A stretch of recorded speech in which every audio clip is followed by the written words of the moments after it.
anthropological math. American dream exhibit loosely speaks social economic group that once existed between the upper and lower classes, open to the public Monday.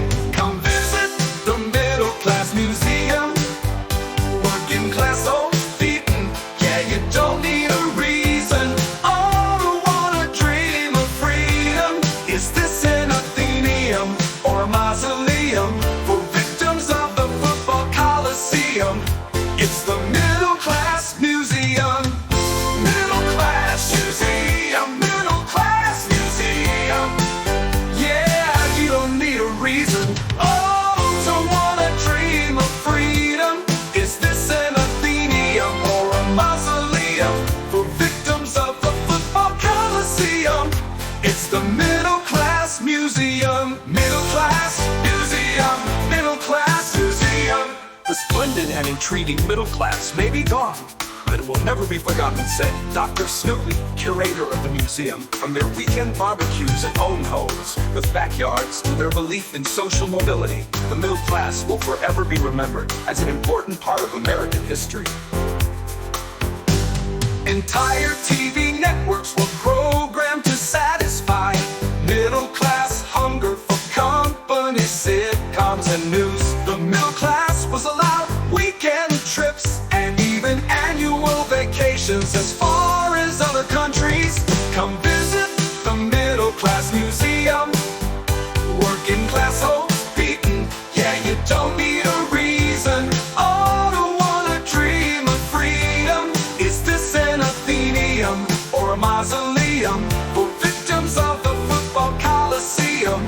It's the middle class museum. Middle class museum. Middle class museum. Yeah, you don't need a reason. Oh, to wanna dream of freedom.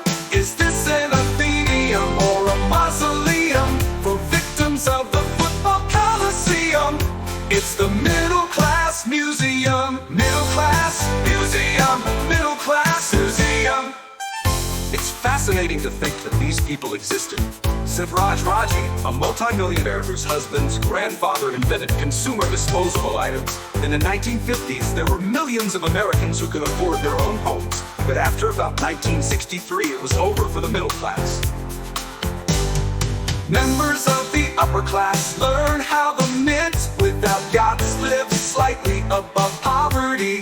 Many museum visitors found the middle class beliefs in education, stable employment, and ample pensions difficult to comprehend. Frankly, it's a load of baloney, said laid-off textile worker John Johnson, who visited the museum Tuesday with 5 asthmatic children. They expect us to believe regular people paid a fortune in loans just to go to college. Come on, the funniest exhibit I saw was that average men could earn enough to support a few wives and several kids who did not even have a paper route.